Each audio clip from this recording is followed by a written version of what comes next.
Welcome back to the Team to Beat Miami Heat basketball channel. The Miami Heat beat the Oklahoma City Thunder in Miami 112 to 111 on Tuesday night. The Miami Heat are now 22-20, and they currently are in the 8th place for the Eastern Conference playoff race. Miami Heat yesterday set a single game NBA record for the most free throws made without a single miss.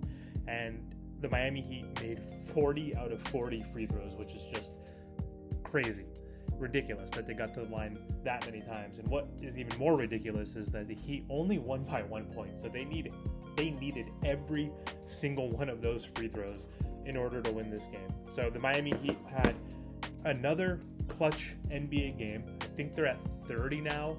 They're first in the NBA, so every single game is literally down to the wire. The Heat, which a game I didn't cover a few days ago, or against the Nets, also came down to the wire, and then Heat lost by 1 point, and Jimmy Butler had a chance to win the game with 3 seconds to go after the Nets took a 1 point lead off of a putback play. I don't know why it's slipping me. Who was it that did that? Royce O'Neal hit a game-winning shot, essentially. And so Jimmy Butler assumed it looked like he was fouled against the Nets on that last play, but the NBA didn't give him that call. So I think the NBA made up for that horrible non-decision. I think Jimmy got fouled in that game against the Nets, but he basically put the Heat on his back last night. He had 23 free throws. He was 23 for 23, and he led all scorers in the game with 35 points on 17 shots. He made 6 out of 17, so he wasn't shooting that well from the field, but he did obviously from the free throw line. And his 6th and final bucket came after a pump fake in the paint, and he got the defender to jump up in the air, made the and one bucket to win the game. So Jimmy definitely redeemed himself the very next game, which was wonderful to see. So he played pretty well, I would say. They were missing 4 of their starters, so got to take that into context. Jimmy was playing with the replacements.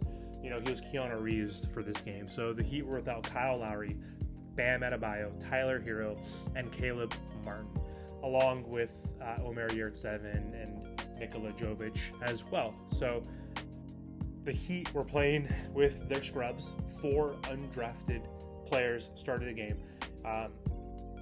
We've seen Hayward Highsmith start a handful of games, so anytime you see him in the lineup, you're like, uh-oh. But then we had to include also Max Strus, Orlando Robinson, and Gabe Vincent.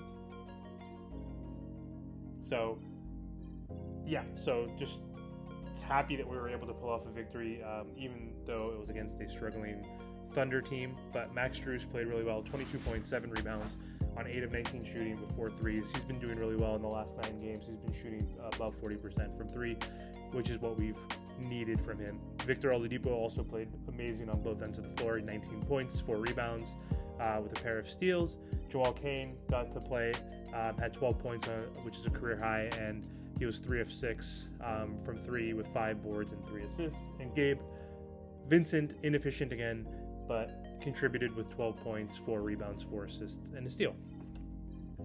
Shai Gilgeous-Alexander has been continuing to play amazing this season. He had 26 points on 9 of 18 shooting, including 4 boards, 4 assists, and 3 steals. Josh Giddey posted his second triple-double of the season, totaling 19 points, 15 boards, and 10 assists.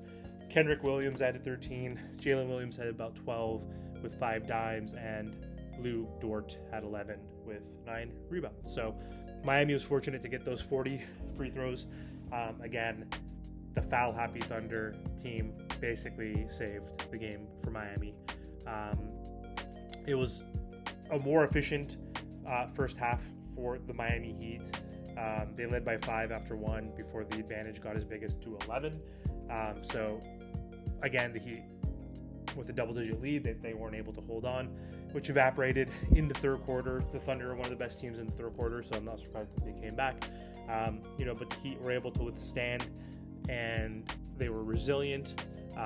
They went on a 11-2 run, the Thunder that is, to put them up 109 to 104 with a minute 57 to go.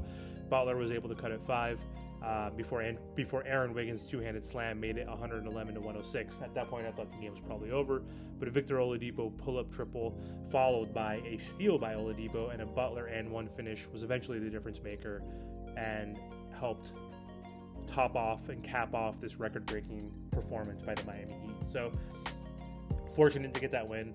The Heat are 2 games above 500. That's the best we've done this season. So I think that's where we're going to stand.